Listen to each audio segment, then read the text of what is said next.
Hello students, welcome to your YouTube channel Gyan Guru academy. दोस्तों, इस जो क्लास है इसमें हम पढ़ने वाले हैं क्लास 8 का साइंस।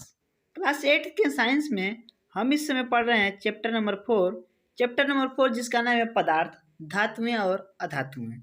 बच्चों, इसमें हमने 2 लेक्चर कर लिया है और 2 लेक्चर काफ़ी अच्छी तरह से हमने कर लिया। अभी तक आपने नहीं देखा है तो उसे आप जाके प्ले लिस्ट से देख लीजिए, ज़रूर देख लीजिए, ठीक है। उसे आप देख लीजिए ताकि आपका नॉलेज गेन हो जाए और आपको ये वीडियो हमारी अच्छी तरह से पसंद आए, ठीक है। इस वीडियो के बाद आप उसे देख सकते हैं, कोई दिक्कत नहीं है।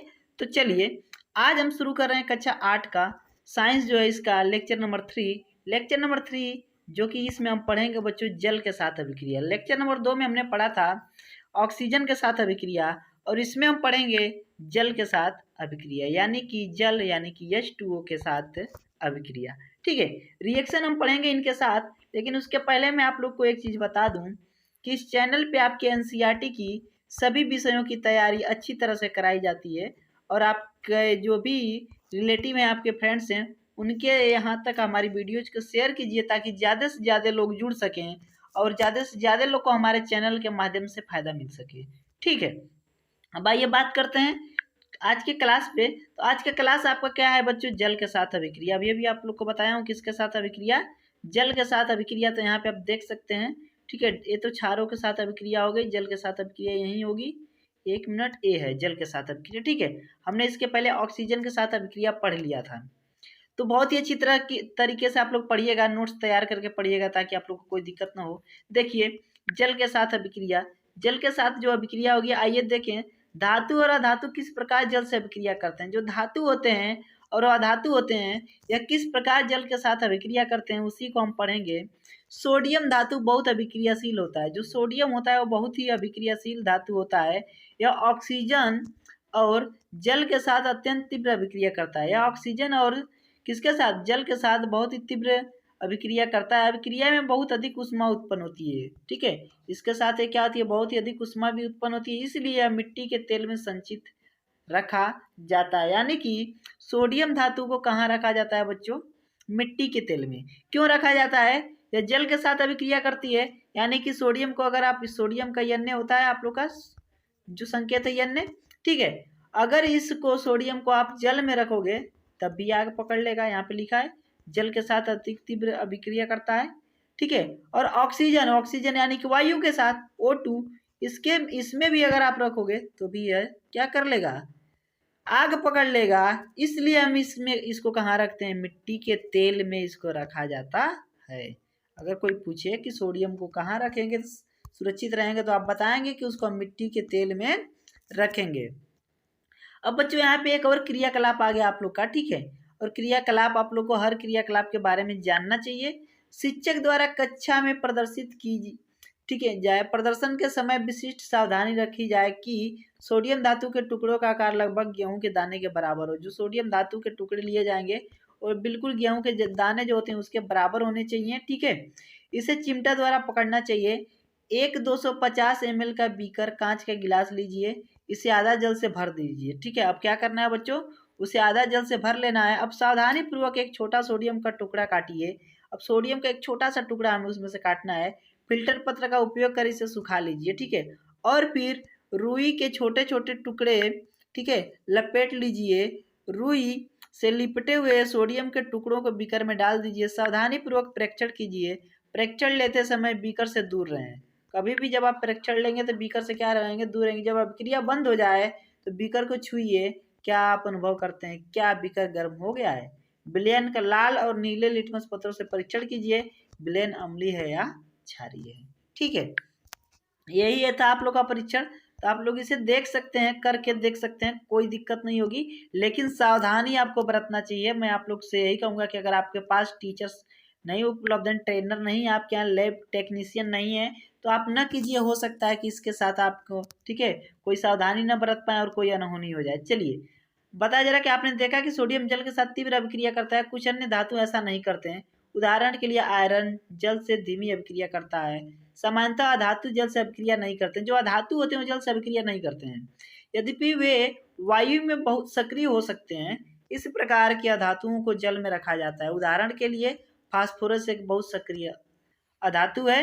वायु में खुला रखने पर यह आग पकड़ लेता है। फास्फोरस को अगर वायु में आप खुला रखोगे तो आग पकड़ लेता है। फास्फोरस से वायुमंडलीय ऑक्सीजन का संपर्क न हो, इसलिए उन्हें जल में रखा जाता है। ठीक है, फास्फोरस को कहाँ रखा जाता है? जल में रखा जाता है। बच्चों, अब जो हम अगली अभिक्रिया पढ़ेंगे वह है अम्लों से अभिक्रिया। अम्लों से अभिक्रिया, अब यहाँ पे अम्ल लिखा हुआ है, थोड़ा सा वो ब्लर हो गया है। अम्लों से अभिक्रिया, ठीक है, किससे अभिक्रिया बच्चों? अम्लों से। आइए देखें धातु और अधातु अम्लों के साथ किस प्रकार व्यवहार करते हैं। ठीक है, जो धातु होते हैं और अधातु होते हैं वो किस प्रकार का व्यवहार करते हैं, उसी को हम क्या करेंगे?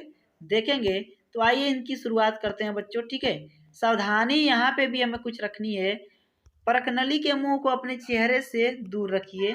परखनली पकड़ने के लिए परखनली का होल्डर प्रयोग कीजिए। ठीक है, यानी कि पकड़ने के लिए आपको होल्डर प्रयोग करना होगा। ठीक है, सूचीबद्ध और धातुओं और अधातुओं के, यहाँ पे देखिए कुछ सूचीबद्ध धातु और अधातु दिए गए हैं, ध्यान से देखिए। ठीक है, ये चीज दी गई है आपकी। ठीक है, यहाँ पे सूचीबद्ध धातुओं और अधातुओं के नमूने परखनलियों में लीजिए। उनके नमूनों को हमें क्या करना है? परखनली में लेना है और उन्हें ए बी सी डी और एफ से चिन्हित कर लीजिए। जितनी भी परखनली होगी नमूनों को लेंगे तो ए बी सी डी, यहाँ पे हम क्या करेंगे? निशान लगा देंगे। ड्रॉपर की सहायता से प्रत्येक प्रखनली में एक एक करके 5 ml का तनु हाइड्रोक्लोरिक अम्ल डालिए। ड्रॉपर होगा, उसकी सहायता से आप 5 ml का HCl डालेंगे। ठीक है, अभिक्रिया का सावधानीपूर्वक परीक्षण कीजिए। यदि ठंडे विलयन में कोई अभिक्रिया नहीं होती तो प्रखनली को हल्का गर्म कीजिए। प्रत्येक प्रखनली के मुंह के पास एक जलती हुई माचिस की तीली लगाइए। ठीक है, यही क्रियाकलाप तनु हाइड्रोक्लोरिक अम्ल के स्थान पर तनु सल्फ्यूरिक अम्ल लेकर दोहराइए। अपने प्रेक्षणों को 4.5 की जो तालिका है उसमें लिखिए। ठीक है, क्या धातु और अधातु अम्लों से भिन्न प्रकार से अभिक्रिया करते हैं? बच्चों, मैं एक चीज आप लोग को बताना चाहूंगा कि जो ये आप लोग का क्रियाकलाप है, एक्टिविटी है, इसे मैं बहुत ही अच्छी तरह से पढ़ाऊंगा आप लोग का, जैसे ही मैं फेस पे आने वाला हूँ। ठीक है, जैसे मैं बोर्ड पे आऊँगा आप लोग का कैमरा के सामने, तो मैं बहुत ही अच्छी तरीके से पढ़ाऊंगा। तो आप लोग यहाँ पढ़ लीजिए, लेकिन जब मैं प्रैक्टिकल कराऊंगा तो अच्छी तरह से आप लोग कर लीजिएगा। ठीक है, क्या धातु और अधातु अम्लों से भिन्न प्रकार से अभिक्रिया करते हैं? परखनलियों के मुंह के पास जलती हुई माचिस की तीली लाने पर कुछ में पॉप ध्वनि क्यों उत्पन्न हुई थी? आपने पाया होगा कि अधातु सामान्यतः अम्लों से अभिक्रिया नहीं करते हैं। जो अधातु होते हैं वो सामान्यतः अम्लों से अभिक्रिया नहीं करते हैं, परंतु धातु अम्लों से अभिक्रिया करते हैं और हाइड्रोजन गैस उत्पन्न करते हैं जो पॉप ध्वनि के साथ जलती है। आपने देखा कि कॉपर तनु हाइड्रोक्लोरिक अम्ल से गर्म करने पर भी यह अभिक्रिया क्या होती है बच्चों? ठीक है, नहीं करता है, परंतु यह सल्फ्यूरिक अम्ल से अभिक्रिया कर लेता है। जो सल्फ्यूरिक अम्ल है, अब यहाँ पे अम्लों के बारे में थोड़ा सा मैं आप लोग को बता दूं। HCl इसे कहते हैं हाइड्रोक्लोरिक अम्ल और H2SO4 इसे कहते हैं सल्फ्यूरिक अम्ल। H2SO3 हो तो सल्फ्यूरस अम्ल हो जाएगा। ये भी आप लोग ध्यान दीजिएगा। ठीक है, अब क्षारों से अभिक्रियाएं बच्चों, क्षारों से अभिक्रियाएं, उसको समझने के लिए हमें यहाँ पे फिर एक क्या करना पड़ेगा? क्रियाकलाप करना पड़ेगा। तो शिक्षक द्वारा जांच कीजिए, प्रदर्शित की जाए। सोडियम हाइड्रोक्साइड विलयन बनाते समय सावधानी बरतिए कि सोडियम हाइड्रोक्साइड की टिकियाओं को प्लास्टिक के स्पैचुला से पकड़ें। ठीक है, जो प्लास्टिक का स्पैचुला होता है उससे हमें पकड़ना है। एक प्रखनली में सोडियम हाइड्रोक्साइड का ताजा विलयन 3 से 4 टिकिया 5 ml जल से में घोलकर बनाएं। इसमें एक एल्यूमिनियम की पन्नी का टुकड़ा डालिए। एक जलती हुई माचिस की तीली प्रखनली के मुंह के निकट लाइए। ध्यान से प्रेक्षण लीजिए। ये सारी चीजें हैं बच्चों, ध्यान से क्या कीजिए? प्रेक्षण लीजिए। अब क्या करना है? यहाँ पे आप देख सकते हैं, यहाँ पे बीकर हैं आपके ABCDE। ठीक है, और यहाँ पे आप देख सकते हो कि क्या क्या डाला गया है। इससे आप क्या पढ़ सकते हो वो आप हमें बताओ। ZnSO4 को आप क्या पढ़ोगे? ZnSO4 को जिंक सल्फेट पढ़ोगे। FeSO4 को आप फेरस सल्फेट पढ़ोगे। तो Cu यहाँ पे कॉपर और यहाँ पे भी कॉपर। ठीक है, यहाँ पे जो है ये तीनों है, इनमें कोई परिवर्तन नहीं होगा। यही चीज यहाँ पे बताई जा रही है। तो बच्चों यहाँ पे आप देख सकते हैं कि ये जो अभिक्रियाएं हैं पाप ध्वनि क्यों दर्शाती हैं, यहाँ पे आपने अच्छी तरह से पढ़ा था। ठीक है, यहाँ पे देखिए ध्यान से। तो क्या होता है कि अब आप ध्यान से यहाँ पे देखिएगा। ठीक है, पाप ध्वनि क्यों दर्शाती है? पहले की पाप ध्वनि, ठीक है, जो पाप ध्वनि होती है हाइड्रोजन गैस की उपस्थिति दर्शाती है। पाप ध्वनि किसकी उपस्थिति दर्शाती है बच्चों? हाइड्रोजन गैस की। जैसे मान लीजिए आप क्या करते हो, ठीक है, वहाँ पे जिंक, यहाँ पे जिंक सल्फेट था ना, वहाँ पे क्या हुआ? हाइड्रोजन गैस की उपस्थिति को जो पाप ध्वनि निकलती है वो दर्शाती है। पट पट मोमबत्ती की आवाज आपने सुना होगा। ध्वनि हाइड्रोजन गैस की उपस्थिति धातु सोडियम हाइड्रोक्साइड से अभिक्रिया कर हाइड्रोजन गैस उत्पन्न करते हैं। जब सोडियम हाइड्रोक्साइड के साथ अभिक्रिया करते हैं, ठीक है, तो क्या उत्पन्न करते हैं? हाइड्रोजन गैस उत्पन्न करते हैं। अधातुओं की क्षारों से अभिक्रियाएं जटिल हैं। जो अधातु होती हैं उनकी अगर क्षारों के साथ आप अभिक्रिया कराओगे तो बहुत ही जटिल है, बहुत ही मुश्किल है। अब बात आती है बच्चों विस्थापन अभिक्रियाओं की। विस्थापन अभिक्रियाओं के बारे में, कॉपर सल्फेट और आयरन के मध्य अभिक्रिया वाले क्रियाकलाप को याद कीजिए जो आपने कक्षा 7 में किया था। आइए उस प्रकार के कुछ और अभिक्रियाओं को देखें। 4.8 में एक और अभिक्रिया है। 100 ml के 5 बीकर लीजिए और उन्हें ए बी सी डी और ई से चिन्हित करें। प्रत्येक बीकर में 50 ml लीजिए और बीकर में 4.6 ए में पदार्थों में से प्रत्येक का 1 चम्मच डालकर घोल कीजिए, ठीक है। और यहाँ पे क्या है बच्चों, यहाँ पे देख सकते हैं बीकर है CuSO4 था। अब बीकर आप लोग देख पा रहे हैं, beaker A copper sulphate CuSO4 था जो कि अभी मैंने आप लोग को दिखाया था। उसमें आपने जिंक का टुकड़ा डाल दिया, ठीक है। क्या किया? जिंक का टुकड़ा डाल दिया। उसके बाद बीकर जो बी था उसमें कॉपर सल्फेट था, प्लस उसमें आपने लोहे की कील डाल दी। बीकर सी में जिंक सल्फेट में ये आपने तांबे का छीलन डाल दिया। बीकर डी आयरन सल्फेट जो था उसमें आपने तांबे का छीलन डाल दिया, ठीक है। उसके बाद बीकर डी में वही था आप लोग का आयरन सल्फेट था, उसमें आपने तांबे का छीलन डाला था। बीकर ई जिंक सल्फेट था, उसमें आपने लोहे की कील डाल दी, ठीक है। तो ये सारी चीज़ें आपने कर लिया। तो बीकरों को बिना छेड़े कुछ समय तक रखा रहने दीजिए। अपने प्रेक्षणों को, जो आपकी नोटबुक होगी, प्रेक्षण पुस्तिका होगी, आप उनमें उसको क्या करेंगे? नोट कर लेंगे, ठीक है। रिकॉर्ड कर लेंगे, नोट कर लेंगे। आप विभिन्न बीकरों में क्या परिवर्तन देखते हैं? आपने पढ़ा कि एक धातु दूसरे धातु को उसके यौगिक के जलीय विलयन से विस्थापित करता है। बीकर ए में जिंक कॉपर सल्फेट विलयन से कॉपर को विस्थापित करता है और इसलिए कॉपर सल्फेट का नीला रंग अदृश्य हो जाता है और बीकर के पेंदे पर कॉपर का लाल चूर्ण जमा हो जाता है। अभिक्रिया को निम्न प्रकार से प्रदर्शित किया जा सकता है। अब यहाँ पे जो अभिक्रिया हो रही है बच्चों, उसे आप इस तरह से प्रदर्शित कर सकते हो। देखो ध्यान से, आप copper sulphate CuSO4 plus zinc, ठीक है। ये उसी तरह से आप लिख सकते हो zinc sulphate ZnESO4 plus copper. आइए इसी प्रकार बीकर बी में होने वाली अभिक्रिया को लिख सकते हैं। जो बीकर बी में होने वाली अभिक्रिया है उसको भी हम क्या कर सकते हैं? लिख सकते हैं। बीकर सी में भी अभिक्रिया को लिख सकते हैं, ठीक है। यहाँ पे देखिए क्या कहा जा रहा है नोट पॉइंट में। मैंने बीकर ए और बी में होने वाले अभिक्रियाओं को समझ लिया है, परंतु मैं अभी भी भ्रमित हूँ कि बीकर सी और डी और ई में कोई परिवर्तन क्यों नहीं हुआ, ठीक है। अब बीकर सी में जिंक का कॉपर द्वारा और बीकर ई में आयरन द्वारा विस्थापन हो सकता था। इसी प्रकार बीकर डी में आयरन का विस्थापन कॉपर द्वारा हो सकता था।